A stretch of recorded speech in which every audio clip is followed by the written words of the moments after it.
جی کل میں نے السلام علیکم ویورز اینڈ لسنرز، کچھ دن پہلے ہماری ڈسکشن ہوئی کہ ڈائیورسز کیوں بڑھ رہی ہیں.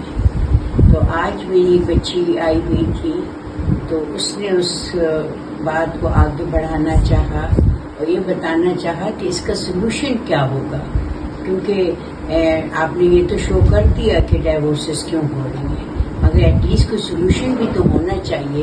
تو وہ اس پہ آپ بتائے گی بہت سے مختلف پوائنٹس. جی السلام علیکم. کافی ڈبیٹ ہو رہی تھی میری اور میری اپنی امی کی اس بارے میں کہ جو ہے آج کل کیوں ڈائیورس ریٹ جو ہے وہ ہائی ہو گیا ہے اور کیوں لوگوں نے یہ کہنا شروع کر دیا کہ آپ اپنی بچیاں گھر لے جائیں، اب ہم شادیاں نہیں چلا سکتے، شادیاں نہیں چل سکتی. دیکھیں بات صرف یہ نہیں ہے کہ شادی کرنا ہی ایک حد تک ہوتا ہے، شادی کو چلانا، اس کو مزید آگے ہم دیں، ایک اچھی خوبصورت شکل دینا بہت امپورٹنٹ کام ہے. تو میں امی کو یہ کہی تھی کہ اب شادی بیس کر گئی ہے گیو اینڈ ٹیک پہ. شادی اب یہ نہیں ہے کہ کمپرومائز ہے، آج تم میرے لیے نہیں کرو گی اور ساری زندگی نہیں کرو گی تو ٹھیک ہے فائن، تم رہ سکتی ہو. آج کل اب یہ ہو گیا کہ اگر نہیں کرو گی یا کرو گے تو ٹھیک ہے، شادی چلے گی، نہیں کر سکتے ہو تم اپنے راستے میں اپنے راستے. تو دیکھیں گیو اینڈ ٹیک کا زمانہ ہے اور گیو اینڈ ٹیک میں ہمیں یہ ضرور دیکھنا چاہیے کہ جس طرح ہم بچوں کی پرورش کر رہے ہیں، اسپیشلی لڑکوں کی، کہ ہم لڑکوں کو یہ چیز سکھائی کیوں رہے ہیں کہ تمہارے لیے کوئی کرنے آ رہا ہے اس گھر میں. ایسا نہیں ہوتا. ہم تمہاری شادی اس لیے کر رہے ہیں کہ ہم ایک جنریشن آگے بڑھانا چاہتے ہیں، ہم مزید ایک نسل فارورڈ کرنا چاہ رہے ہیں. یہ تھوڑی ہے کہ تمہیں فیسلٹی کرنے کے لیے، تمہیں خوش کرنے کے لیے ایک بچی کو گھر لے کے آ رہے ہیں. یہ نہیں ہو سکتا. یہ آپ کو اپنے لڑکوں کی پرورش میں بدلاؤ لانا پڑے گا کہ دیکھیں جب بچے اسپیشلی لڑکے جب ریز کیے جاتے ہیں، اور یہ چیز ان کی مائیں اور بیٹیوں کو سکھانی پڑے گی ان کو کہ دیکھیں آپ بیٹوں کو کیا کرتے ہیں. اکثر بچے جو ہے اسپیشلی بیٹے جو شادی شدہ نہیں ہیں، تھک کے گھر آتے ہیں تو کبھی مائیں پیچھے بھاگ رہی ہوتی ہیں، کبھی بیٹیاں بہنیں پیچھے بھاگ رہی ہوتی ہیں، کھانا لگا دو بھائی گھر آ گیا، بیٹا گھر آ گیا. ایسا نہیں ہوتا ہے. وہی چیز وہ پھر کل اپنی بیوی سے ایکسپیکٹ کرنے لگ جاتا ہے کہ جیسے میں گھر آؤں گا میری بیوی بھی میرے لیے تخت بچھا کے بیٹھ جائے گی. وہ کیسے تخت بچھا کے بیٹھ سکتی ہے؟ اس کے اوپر آپ نے اور اتنی رسپانسبلٹیز ڈال دی ہیں. اس کے اوپر آپ نے کہا ہے کہ میرے بچے بڑے کرو، آپ گھر سنبھالو. تو آپ نے کہا ہے کہ پورا جو اس میں ایکسٹرا ساس سسر ہے اس کو دیکھو، جو کہ اس کے فرائض میں نہیں آتا ہے. پھر بھی بچیاں کرتی ہیں کیونکہ وہ چاہتی ہیں ان کا گھر بن جائے. لیکن یہ چیزیں اب آپ لوگ کو شروع سے بچوں کو ریز کرتے ہوئے سکھانی پڑیں گی، اسپیشلی لڑکوں کو، کہ دیکھیں جب ہم بچی لا رہے ہیں اس کا مطلب ہم بچی لا رہے ہیں تمہیں خوش رکھنے کے لیے اور تم دونوں کی آپس میں مزید جنریشن بڑھانے کے لیے، اور یہ کہ دونوں تمہیں بھی اس کو خوش رکھنا ہے. بالکل. اور تمہیں چاہیے کہ تم جو ہے اس کا اتنا ہی خیال رکھو جتنا تم اپنا خیال رکھتے ہو.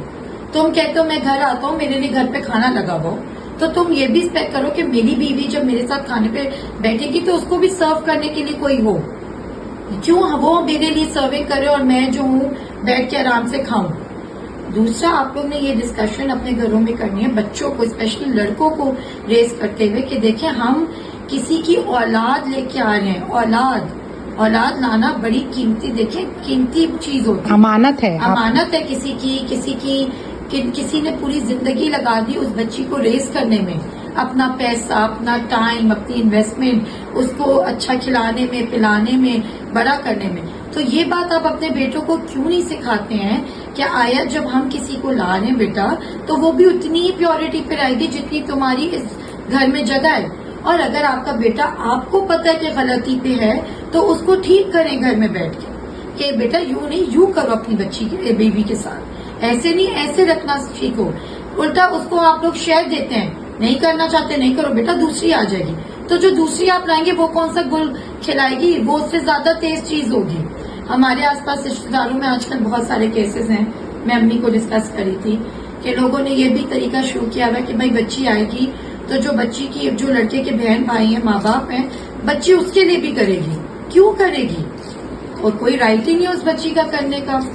لیکن یہ ڈبیٹ بہت لمبی ہے، لیکن اس کے لیے ایک سولوشن نکالنا اس لیے ضروری ہے کیونکہ ڈیورس ریٹ بہت ہائی ہو چکا ہے اور ہماری سوسائٹی میں اب ہمیشہ یہ ڈسکشن مزید پہ مزید انکریز ہوتی جا رہی ہے کہ جی شادیاں نہیں چل رہی. تو جب شادیاں نہیں چل رہی تو یہ پرابلم چلتی رہے گی.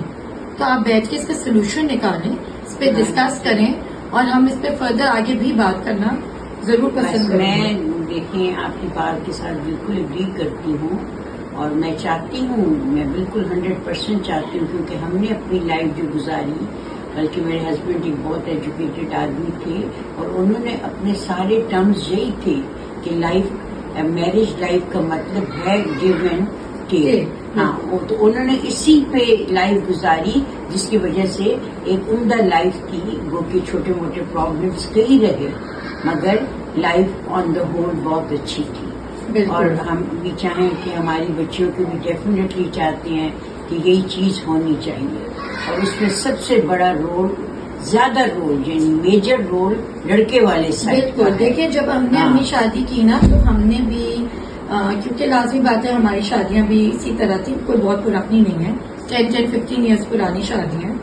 لیکن ہم نے بھی یہ لرن کیا تھا کہ دیکھیں جو ویلیو میرے میاں کی ہوگی وہی ویلیو میری بھی ہوگی اس گھر. اگر یہ ہوگی تو شادی اچھی چلے گی، نہیں ہوگی تو لازمی بات ہے شادی نہ چلنے کی بہت ساری ریزنز ہیں، بہت ہی ساری ریزنز ہیں. تو لازمی بات ہے اس میں ہم فردر بھی مزید انشاءاللہ ڈسکس کرتے رہیں گے. لیکن ٹھیک ہے، آج کے لیے ہمارے لیے کافی ہے.